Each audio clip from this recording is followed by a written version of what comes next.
Okay, I think we'll begin. Welcome everybody to this afternoon's webinar. I am mindful actually that there might be people from all over the world listening in, so welcome everyone, and thank you. We are going to be talking today about my voice and my identity, and we're really looking forward to sharing our thoughts and insights and experiences with you all. Yeah, without further ado, let's get started. There might be a few more people popping in, but yeah, we'll make a start now. Okay. So my name's Becky Martin, and I am the Clinical Assistive Tech at Smartbox Assistive Technology. I sit within the AT team, and I support the global team as well at Smartbox, and I joined the team in May 2021. I've been a speech and language therapist for about 17 years and have had the privilege to work with lots of children and adults across lots of different settings, and supported them around their AAC systems, the AAC journey that they've been on. And I'm going to hand you over to Alice. Thanks, Becky. So yeah, my name's Alice Smith and I'm the CEO of SpeakUnique. And SpeakUnique create personalized synthetic voices for AAC devices. And we were founded by a gentleman called Ewan who was diagnosed with motor neuron disease when he was 29 years old. And it was his idea to sort of look at developing technology that allowed people to create a personalized voice for use in an AAC device when he realized what it would mean to him and his family when he might not be able to speak anymore. And so we've been working with Smartbox for the last couple of years, and really looking at voice and how that integrates into the wider AAC system. And it's been really fantastic to learn so much about it from Smartbox's side, and then bring kind of both of those sides together today, and have everyone join this presentation. So thanks very much for joining us. So when we started to plan our talk, it was really interesting actually for us to just start by stripping it back and thinking about our experience of our voice and what that's kind of looked like over the years. And what Alice and I found was that we have had quite different experiences, and thoughts and feelings generally about our voice, our accents, and how that links in with our identity. Some of you may have picked up on already, and those that don't know me, I live in Bristol, in the UK, so I'm southwest. And when I was at uni, quite a common thing that was said to me was, "Oh, I don't need to ask where you're from." And then there might be a bit of banter or a bit of nostalgia, or it might trigger a reminder from that person chatting to me about, "Oh, don't you you lot eat lots of cheese and you drink loads of cider and." All right, my lover. So it conjured up lots of different conversations with these people, and there were often themes. So these were the themes that often came up when someone spoke and referred to my accent. And as an 18-year-old, sometimes I didn't quite know how to take it because it made me feel a bit sort of self-conscious, and but I look back now and I feel so proud of the accent that I have, and I know that I feel generally that I've got an accent that most people kind of warm to, and they enjoy listening to, and I don't mind the banter. So yeah, it's been a kind of a journey for me in terms of how I feel about my voice and my accent. And so yeah, it was interesting to hear you, Alice, share yours. So it'd be lovely if you shared that with us now. So yeah, for Becky, her accent was such a reflection of where she was from, and it was sort of an instant indicator to people to tell them about that for her. But for me, I had the opposite experience, and I moved around quite a lot as a child. So I was originally born in Scotland and then moved to the US for a few years, and then ultimately moved to England. And me and my sister found that we would change our accent depending on where we were from. And so to the point that people thought that my parents had adopted two American kids because they couldn't understand why I had British parents but an American accent. And then I've ended up with a very Southern English accent, which was kind of where me and my sister spent our teenage years. And I think for us, your teenage years are all about trying to fit in. So we really adopted that accent, even though it's not really how the rest of our family sound. So kind of the opposite experience of Becky in that we used changing our accents, as it doesn't really reflect where I think I'm from, but it does reflect kind of where I grew up, or how I use my voice to sort of fit in different situations. Yeah, interesting. So we've got a kind of a planned agenda for today, but before we kick off with that, something that we're keen for you guys to be thinking about and asking yourself during this talk, and it might be something that you're thinking about already. It's kind of a question, I suppose, and we're curious. And perhaps if there's time at the end, you could share what your thoughts are on this question. So thinking about supporting someone using AAC, or if in fact you're listening and you're an AAC user, at what stage did voice get raised, and to what depth was the decision on what voice was chosen? Yeah, at what point and to what level was that discussed? Or perhaps even moving forward now, if you're perhaps a professional listening in your practice, perhaps after today, will it feel different to you? Will it be something that you talk about differently or in more detail about? So we're just kind of posing that question out there, and it would be great to get some thoughts on that, perhaps if there's time at the end. So the plan for today is that we're going to be talking a lot about voice and what that means to all of us, and how different that might be for us, as we've sort of already shared with Alison and I having different experiences. We're going to think about how voice can potentially positively influence the journey for an AAC user. We're going to hopefully help those of you that are perhaps new to this subject, or are adding to your knowledge, gain a deeper understanding of voice technology. It's on everyone's lips at the minute. It's a really exciting, there's a lot of new exciting innovations coming out. So that's really exciting. So hopefully gaining some more knowledge around that and how it works, and someone finding the right voice for them. We are going to draw upon case studies, because obviously real life situations are just so important for us to learn from and draw upon. So we're going to share some case studies with you, and then touch on a little bit around the grid software and how you can get started using the different voices that we can now offer via the grid software.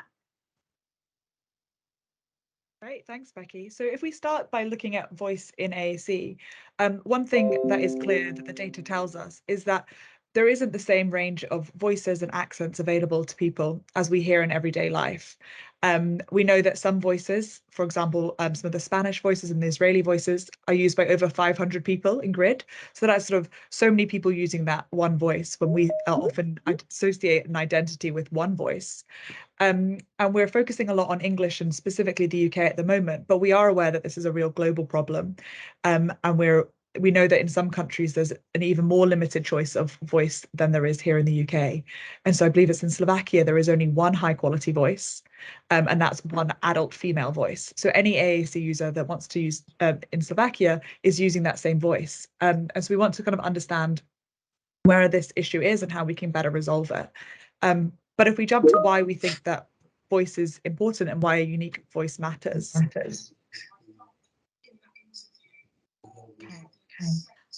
So on to the next point. So why a unique voice matters? Well, there could be so many different answers to this. So our voice has the ability to help us represent who we are. We've touched on it with Alice and I, so it can lead to nostalgia for someone perhaps that you're chatting to, reminders, banter. It enables conversation, perhaps shared interests and relating topics together. And for me, as a speech and language therapist, what I've recognised is that going into classroom settings, for example, and supporting several AAC users in one setting when the technology wasn't as advanced, what I would find, like Alice has just already said, is that a lot of the girls would have the same voice, and a lot of the boys would have the same voice. And in those classroom settings, running communication groups, for example, there could be times where I can't identify perhaps which person's speaking if I'm down on the floor or I've got my back to the group. and thinking about now how the technology has improved, what that could do to like the dynamics of a class group setting. So that was one side to things, but also the fact that from a child to becoming an adult, how your voice changes as well. And I'll never forget working with a young girl at a setting whereby she was so incredibly excited to be able to share her new voice that better represented her as a teenager, and how proud she was going around the classes, and for anyone that wanted to listen or didn't, wanting to share that new voice with her. So that was a really positive experience, and it's really important when we're thinking all the time about being inclusive, that we make sure that the AAC population are best represented in a way that they want to be, and using the voice that they want. So yeah, so that's just a couple of examples of why a unique voice matters. So the other thing that we know can assist with somebody using AAC is that we recognise that it's really important to bond with an AAC system, and there's a lot that goes into going on an AAC journey, and it's a journey, and there are a lot of people along the way that might support somebody to use an AAC system. And what's interesting is that when we did a bit of research in prep for this talk, there was a study by Janice Murray and the IASC team, and what they found was that the features within an AAC system that were prioritised for an AAC user were actually the priorities were different for the professionals supporting the AAC user in comparison to what the AAC user wanted. And no surprises, for the AAC user, the voice was a priority. It was really important. And it wasn't to say that the professionals hadn't considered that, but it might have been that they were much more focused on perhaps the content, the vocabulary, the words, that all that side to someone using AAC. So that was quite an interesting piece of research to read up on. And from our point of view, sorry. Oh, go on. Sorry, Becky. No, that's okay. Go, Alice. Go. Yeah, all good. I was going to say, from our point of view, we've sort of primarily worked with people living with neurodegenerative conditions who kind of come to AAC having previously relied on natural speech. And we always found that when they were shown the option of voices available to them on their devices, they were really disappointed with what was available to them. And that's where a lot of our voice banking technology kind of developed from. People felt they had a real emotional connection to their voice. Often their friends and family really, identified that person with that voice. And so allowing them to keep it meant a lot to them, and really did improve the chances of them looking to use AAC. But we also realised that this is applicable across all AAC users. And previously, it maybe hadn't been considered as much with people living with conditions like cerebral palsy. And so we wanted to develop technology that allowed any AAC user to create a voice that was more closely reflected the sort of environment and their friends and their family. And there was another paper, wasn't there, that I mentioned when we were chatting, that there were AAC users that were choosing not to use their AAC system when they went back home because they felt it didn't represent them and the kind of family and friends that were around them when they went home. So they perhaps might use that system when they were out where they were living, but when visiting, going back home, they didn't use their AAC systems, and it was linked to them not having something that represented them. Okay. So we're now going to talk about a chap called Richie, who lives in Yorkshire, a very proud Yorkshireman, an incredibly proficient AAC user. And Richie began using a voice that didn't reflect where he came from, and he was very confident in expressing that this wasn't what he wanted for himself. It was an American accent. And he wanted something that better reflected who he was as a person, where he had come from. He had proud Yorkshire roots that he wanted to convey when he was communicating with the world around him. So a campaign was launched to find a voice for Richie, with the support from his speech and language therapist and the team around him. And what this enabled were for people to donate their voices for Richie to weigh up and consider and listen to. And he was very, very specific with what he wanted to hear. So much so that what ended up happening were that 3 voices that were donated, Richie really liked and felt he gravitated to and connected with. So those 3 voices were put together, and Alice is going to talk a bit more about the technology, but 3 voices were used in order for Richie to find the voice that he then wanted to have to use for his AAC system.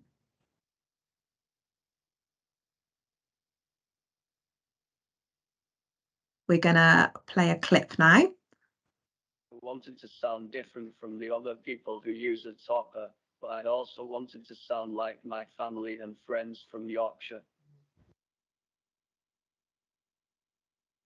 It was very emotional. There were lots of tears of joy, of course, though.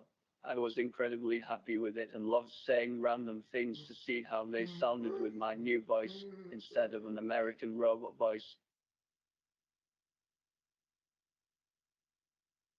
I wanted to sound. So yeah, it's always great to see Richie's sort of talking about his voice. And as Becky said, he was so clear about how he knew he wanted to sound that I think he had his voice donors specifically say sentences so that he could hear how it would sound in their voices. And he kind of came back and said, oh, I want it deeper. That's how I'd sound. So such a lovely story. But yeah, it's sort of made possible by different advances in the technology. So we know that generic voices that are pre-installed are incredibly valuable and they do allow for functional communication. But they previously have not really addressed some of the other things that we've been talking about in terms of of emotion and the identity of a voice. So that's where these personalized synthetic voices we think have a really important role. Mm-hmm. So there's sort of 3 main areas that have allowed for development to make this more accessible to AAC users. So the first one is in reducing the recording time down for people who already have speech but want to preserve their voice due to conditions like motor neuron disease. So we launched in collaboration with the M&D Association the first book that banks your voice called I Will Always Be Me. And this allows, with reading 50 sentences, which takes around 20 or 30 minutes, someone to capture their voice completely to then create a fully digital or a synthetic version that they can then incorporate into their device. So it makes it something that people can do in an afternoon in a really short period of time, and that's not one of the hurdles. The second thing is we're aware that many people will present to the health service with impairments in their voice. And traditionally, this would be replicated into the synthetic voice. I mean that they kind of continue to communicate with a voice that maybe reminded them or had symptoms of their disease in their synthetic voice. So we've developed technology that allows us to isolate out what makes someone them, their sort of personal identity, and separate that from their symptoms. So whether that's a dysarthria through motor neuron disease, or it could be slowness or changes to the vocal quality. And we can then disregard anything that is sort of seen as a symptom of their speech, but retaining their own identity. So they can have a healthy sounding voice, even if at the time of recording, their speech is already impaired. We've seen that be really valuable to lots of people living with not just MND, but also sort of head and neck cancers, also MSA, some of the other Parkinson's style diseases. And then, as beautifully demonstrated by Richie's story, we've also developed the ability to create a bespoke voice for someone. So they can nominate individuals who have the right vocal characteristics. So they have the right accent, the right age, right cultural influences, whatever it is that they identify as being important in the voice. And we take 2 or 3 individuals and we then blend those recordings together. So we generate a synthetic voice that matches those characteristics, but it doesn't sound exactly like either one of the voice donors. So you're not walking around with your brother or your friend's voice. You have your own voice, but it does match the characteristics that you wanted to have.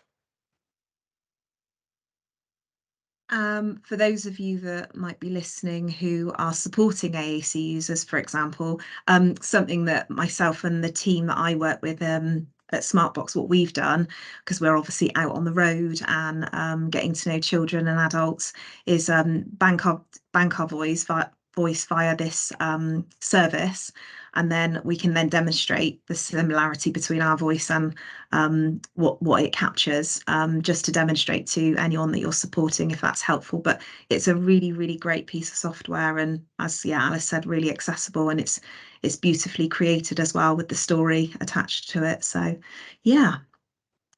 Yes, so obviously, now that we have this collaboration between Smartbox and SpeakUnique, what it means is what Alice has just touched upon. You can access through the Grid software, both iOS and the Windows-based technology that we have. We wanted to share sort of one more case study with you guys that sort of demonstrates why this is such an important collaboration. So if we talk about Noah, who is living with expressive and receptive aphasia after a traumatic brain injury. His SLT, when she first met him, felt like he had AAC potential, but the speech that he did have wasn't really conducive with normal voice banking technology. And he was sort of slightly hesitant to accept a specialist AAC device. So we start by playing a very short recording of his speech as it is now. No, we can't. It's done. It's more look on my so yeah. I don't know. No. Small. So. Yeah, so can no. No, now, not here. No, now, no. Who? Yeah, so come on. Yeah. No. As I mentioned, it's not sort of the normal speech that we would have in traditional voice banking technology. But when he was introduced to an AAC device and sort of shown what the options were, he was really hesitant to accept the voices that were there. He said they were too robotic and too posh and not how he wanted to sound. So we spoke with his SLT to see what we could do, and we were able to use some of the sort of newer technology to create a personalized voice based on an extended version of that recording. So she captured as much speech as she could from him and then sent it through to us to try and create this voice. And we've got a short clip here, which when we played it to the SLT, she said it was the first time she'd ever heard him speak in a full sentence. So shows the sort of real power that the technology has. Here is a sample of my personalized SpeakUnique voice. So once we had the voice, we then had to find the right device that he could access it through. So the two sort of hurdles that he had was he didn't want anything too medical or too childish. He was very conscious that he's a young 20-year-old and wanted something that was more in line with what his friends were using. And so Grid for iPad was the perfect solution because on an iPad mini, it felt like a large phone. It was something that he was happy to carry around with. And he could customize it enough that he could kind of include photos where he wanted to. And so he's now able to use his voice within Grid for iPad to augment his communication. It means he can access a smart speaker, so he can listen to music, he can access the weather, for example. And I believe he's now working towards delivering the best man speech at his friend's wedding. So he's got a really nice goal to use to work towards with his communication. So it's a really sort of fantastic story that we love to share. Yeah, definitely.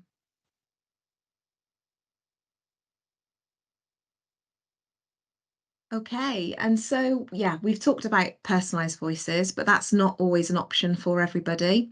And last month we were incredibly excited to finally be at a point where we could announce that thanks to the collaboration with SpeakUnique, we now have 30 new regional voices, which are now available on Grid.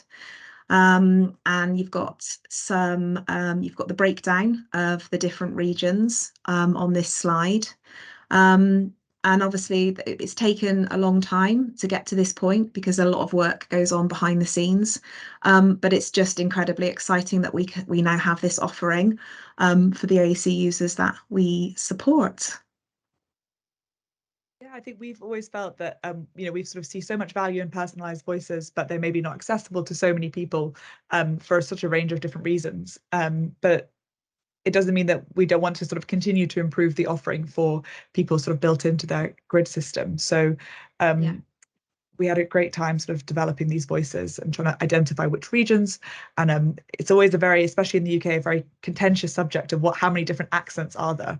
We know that there's still way more to go, but it's sort of an interesting start. And again, we appreciate this is sort of UK focus at the moment, but we are aware, as we started with, that this isn't just a UK-based problem. There is also so much potential elsewhere. And also we're kind of focusing on adult voices at the moment, but we do also want to look at children's voices, because I think the offering there is even more limited than it is for adults. Yeah. And what we would just urge you to do is, if you've got the latest version of Grid, it would be to download and listen to them and have a listen and see if they might be helpful to the people that you are supporting. But as Alice said, this is just the beginning. This is telling us that we're capable of creating this kind of support for somebody. So hopefully, year by year, technology advances will continue and we'll be able to offer more out. And there is a mindfulness that thinking about children's voices in particular. I've just seen some questions pop up as well around the US. So yeah, super exciting.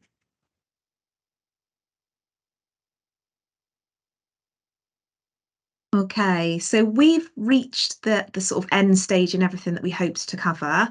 For those of you that aren't aware, if you go into the settings within Grid and go into speech and go into voices, you've also got the option with the regional voices to do a little bit of tweaking as well. So yeah, go ahead, make sure you've got the latest version of Grid and have a play around and see what you think. And we're always keen for feedback.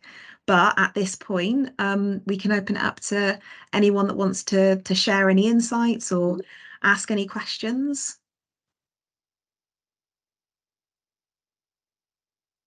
Just having a look at the questions.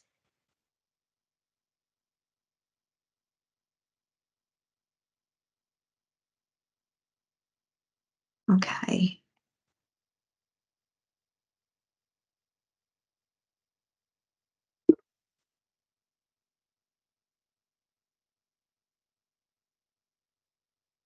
Okay, what's helpful, Alice? Shall I read these out, or does anyone that's perhaps popped anything in the chat, do you want to come on and say hi and ask us now?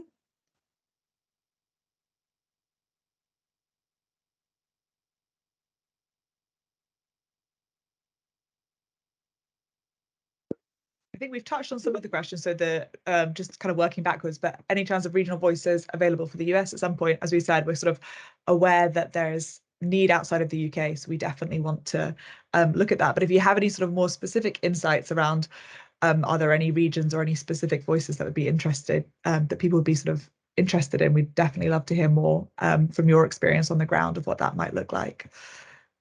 I asked the question about them. Hi, thank you so much for this. I asked the question about the voices in the US because decidedly, we have a large country with a lot of regional dialects. And what you said is so true. I think that despite how life-altering AAC can be, just the voice is a big deal. And so one of the questions I asked, because I know you said it took a lot of work for regional to build those regional voices. Can we help? Is there a way for us to help you build those regional voices from here? Yeah, so the voices that we have built have been based a lot on voice donations. So we could have got a huge number of voices donated across the UK to kind of cover all the different accents.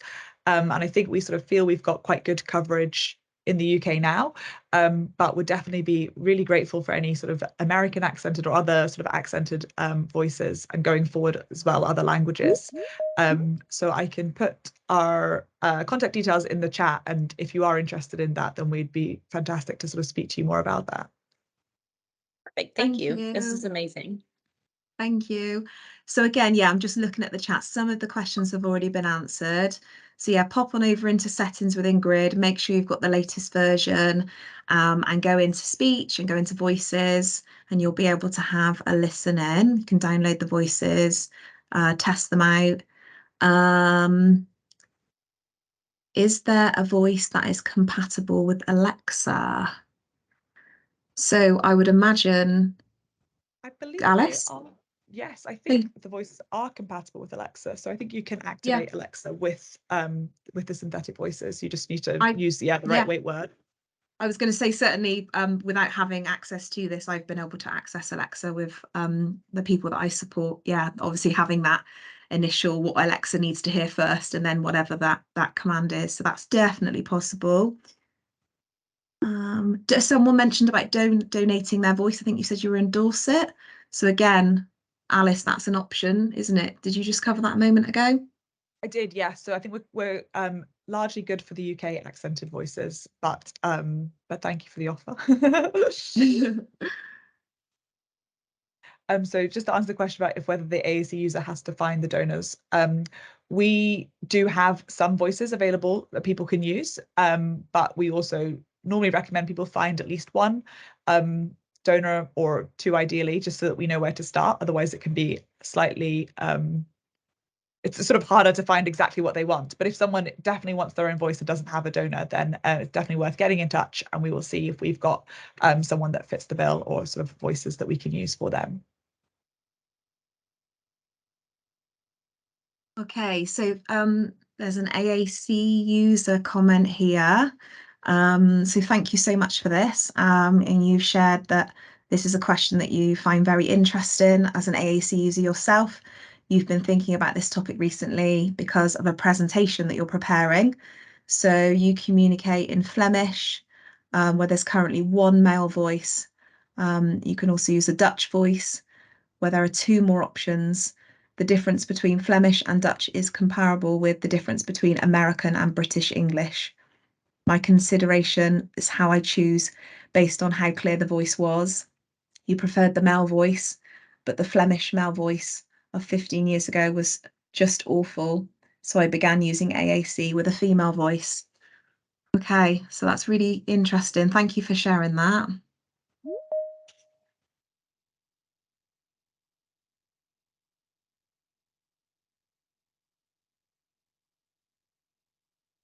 There's the question about whether SpeakUnique is available in other languages. At the moment, it's only available in English, but it can be any accent of English.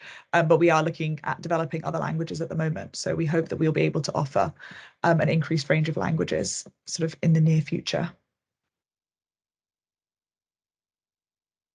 Oh, Linda, did you have a question? If you've raised your hand. I think I was really just going to make a comment. So I've got quite a lot of people who are using SpeakUnique voices on Grid 3 or on Grid for iPad. And I've also had really good support from working with you in SpeakUnique. And I think it's really, really important that if somebody's banked their voice, it's not necessarily just a straight kind of feeling of, well, that's great, that's the voice they'll use. Sometimes we need to support them around about that. I had a lady recently who didn't like her banked voice, and I was a wee bit unclear exactly why that was. Her voice sounded a little bit hoarse, but I don't know if how that's, she had MND. I don't know how if that's how she was before. I had another lady who had banked her, who was almost finished banking her voice. And of course, she'd opted for the straight kind of bank, if you like. But we got back to you and asked if you could repair because she really couldn't continue after 150 words. And she was thrilled with her voice. And it made me think with hindsight that even though my first lady, when she didn't like her voice because she said it sounded hoarse, although she'd already uploaded her voice onto the iPhone app, we should have gone back and said, could you maybe work on it a wee bit more? Because you've got such a supportive service there. So it's not just always a case of the voice is absolutely right for them. I had another individual, and I found this really powerful. He had banked his voice many, many years ago, and he was established as an eye gaze user on Grid for iPad, on a Grid 12 device. And when we actually started him off using voice output AAC, it was a real kind of shock for them as a couple. It had been such a long, slow progression that actually they weren't quite sure whether the gentleman would use that voice, because it just seemed such it felt at the moment that he uploaded it, that it actually highlighted what a long progression he'd been on and how much he'd lost. So it's a huge using a banked voice, using a voice, it's so very powerful. And I think just everybody is so different. Yeah. I think And I that's, wonder yeah, if so true. that question that I mentioned at the beginning, it's by you sharing that with us now, when we discuss voice at whatever stage for that person, if it feels helpful to be talking like this now, so that perhaps some of us, or all of us listening today, might talk a bit more about that, the possible consequences of later down the line when that voice is ready, how you might feel about it, just to not lead someone into thinking that they might feel that way, but that's there's a possibility that it might not give you exactly what you want to be hearing. And I certainly know that a colleague of mine in our team, he worked with somebody who really didn't like the voice initially, but what swayed him was when his wife heard it, and when he called his dogs, and they raced into the room, and he had a particular relationship with his dogs. So the moment that happened for him, it all kind of fell into place. But for others, it might feel quite different. So yeah, thank you for sharing that with us. Yeah, thank you. And if I can just add, I think, well, first of all, when I ever hear a sound, my own voice, whether it's my natural voice or my synthetic voice, I always sort of shudder anyway. I think most people don't like the sound of their voice. So we would normally say to people, if you don't think it sounds like you, maybe play it to someone else and see what they say. But we also do always encourage people to go and listen to the generic voices, or listen to other voices that are out there, and say, you know, there's no obligation. If you don't like the voice, then and it's not right for you, that's absolutely fine. But I think because lots of people don't have any experience with using a synthetic voice, or what that might mean, their expectations and the reality can be quite different. For some people, they're delighted, they're thinking, you know, it's better than they could ever imagine. And for some people, it's not their natural speech, and therefore they're not interested. So we always say, you know, there's no time pressure. You don't have to make a decision, you know, at any point until you're ready to. So go off, listen to some things, and see if that changes your perspective. But I think you're right, Linda, it's very, very different for everyone. And it can be therefore a difficult thing to know when to introduce it to someone, because people will accept it at different points, or you know, it might not be the right time or the right place. It's a huge advantage. There's so many more voices available through this collaboration. I think that's really, really helpful. That's Great. great to hear. Yeah, Yeah, we hope thank so. you. There's another hand up. I can't see your name. I'm so sorry, but I can see you've got a lovely sunset background behind you. Sorry, I'm Lisa. Hey. I teach in a special school, and I kind of hadn't really until the last year or so appreciated how important the voices are to the parents of children. So obviously we've always gone with, like, it's really important to the child, and it's obviously child-centered, everything, but we've got a young man who was 8 when he started using his communication aid, and he's a twin, and they're boys. Obviously he's got two twin boys, and his mum has obviously seen them both develop at very different rates. So the one who's in it with us, he's quite severely autistic. The brother is typical development. And it's not until they've hit puberty and their voices have changed. And she said it's the one thing she has found really difficult, that she hears her one son, who obviously his voice is broken, and then she's heard all those changes. And, you know, they're 16 now. So you know, he's kind of, his voice has really changed. And even though we have tried to tweak the pitch and everything else on his communication aid, she said it's not the same. She said, because I know his voice, he does make sounds and things. She said, I know his voice wouldn't sound like that. And she said it's the one thing she has found really difficult, in that, you know, he can communicate, he uses his device brilliantly. But she said, I want to hear his voice. And I was like, it's so hard, you know, and she's got like a direct comparison as well every day of what it should sound like. And it just hit home to me really on how important it was to everybody around the person. Obviously in our case, it's the children. But I appreciate that's the same with the adults as well.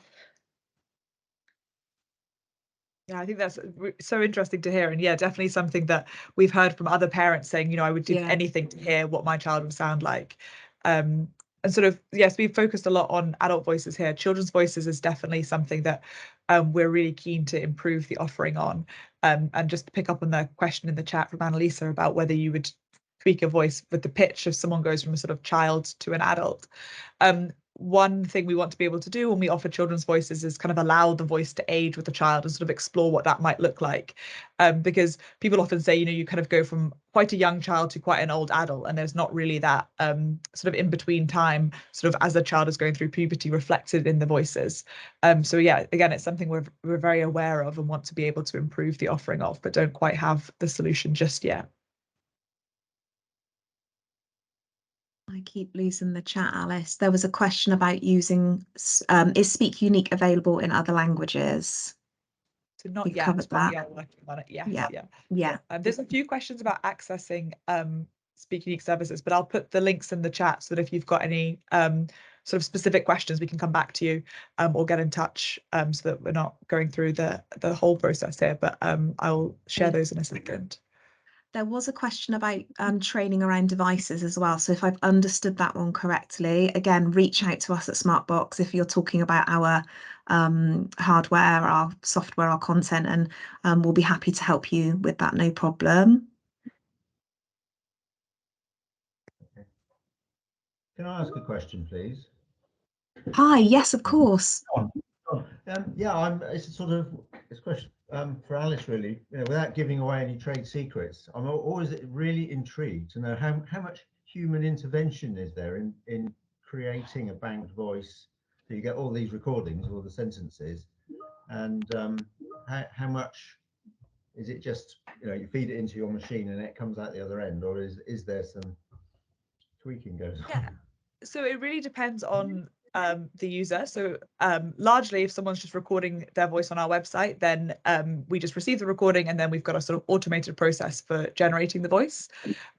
Where we repair speech, we sort of repair it in different ways. First, automatically to try and understand the most likely way that voice needs to be repaired. But because it can be difficult to understand what someone sounded like before, there's a bit more manual intervention there to say, oh, I think it needs this, or we want to tweak that. And then likewise with the designed voices, we can get to a certain point where we can create samples through a sort of fairly automated process of synthesizing them, but there's always a bit of backwards and forth to sort of fine tune that voice. But where possible, it's a fairly sort of automated, scalable process. Okay, yeah, because I always think it's amazing, and everybody seems to agree that it's amazing. It's just amazing value for money. So I think, you know, it's like it is very much it's almost like a mass-produced product. You give it the recordings, and this incredible bank voice comes back. I mean, they are some of the best ones that I've ever heard. It's so impressive for such a small amount of input.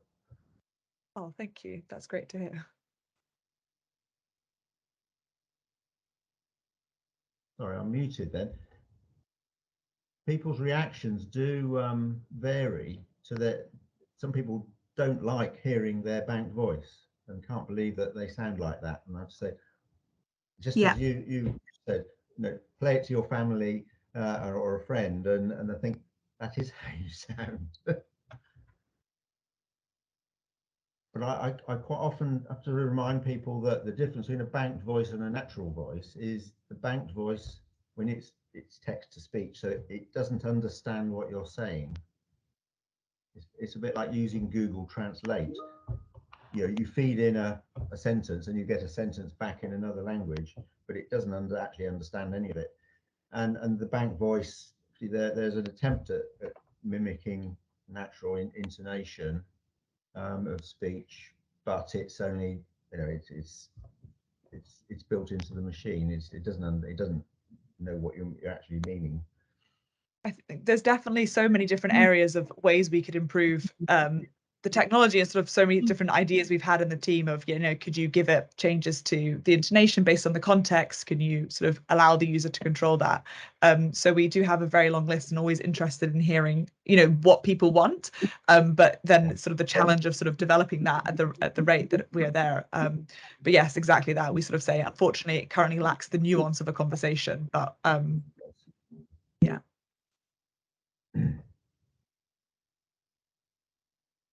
I think there's a question from Nicola about, does I Will Always Be Me come in Braille? I don't believe it does at the moment. But again, I'll put our contact details in the chat, and if there's a specific sort of case, we can see if there's anything we can do to help.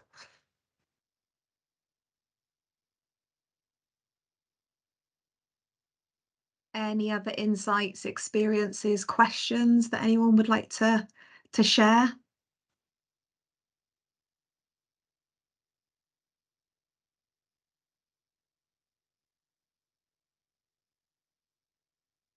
Okay. Oh, we have Kim. What would you like to share with us? Are you able to hear me?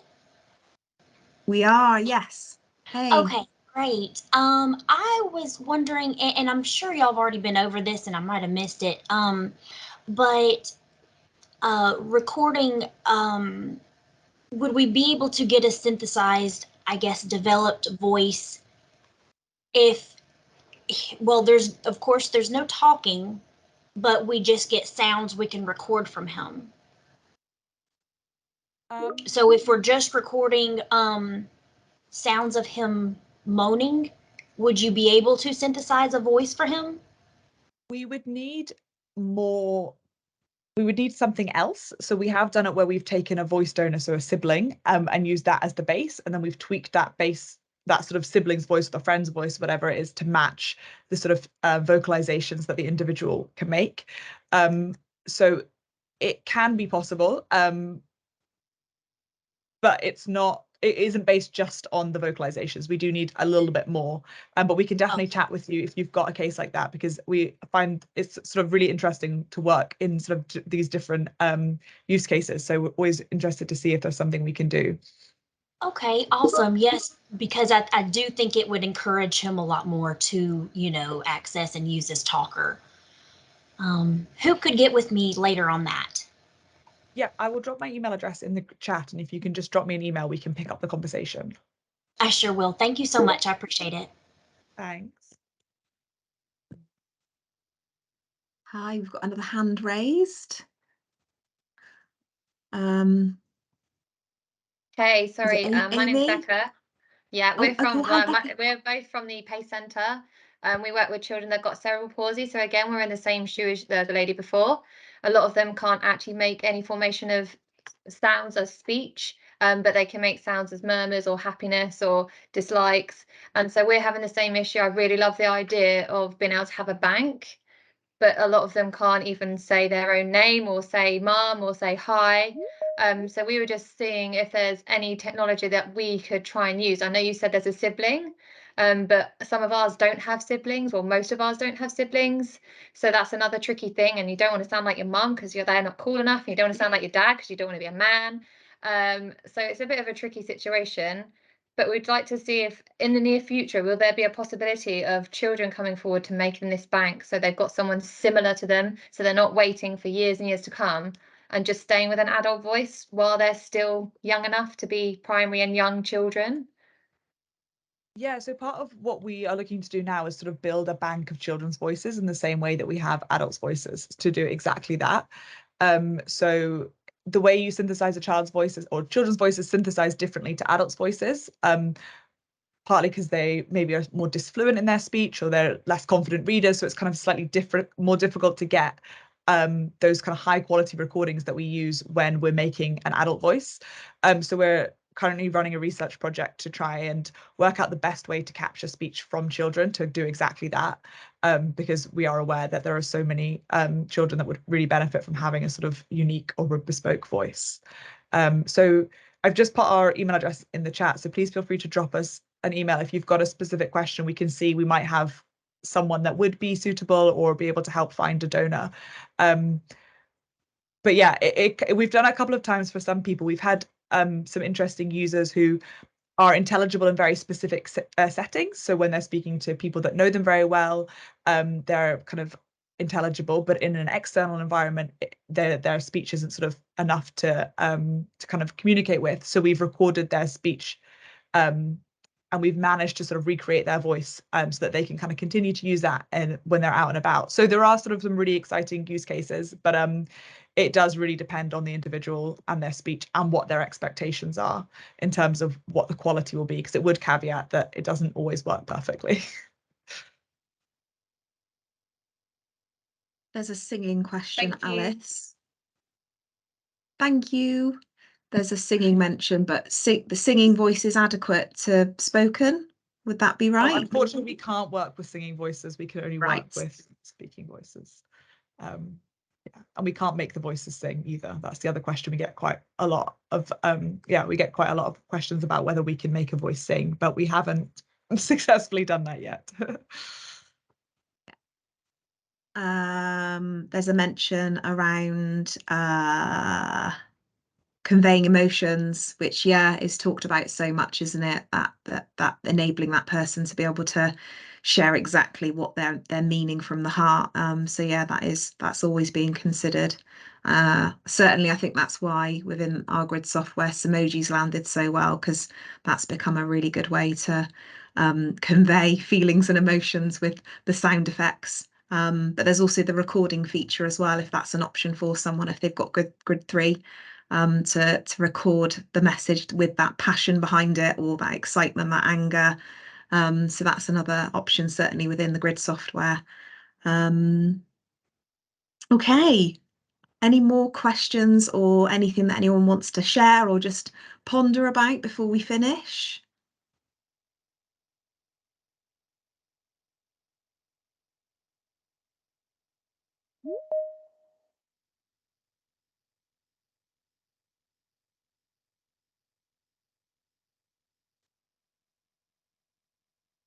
Okay.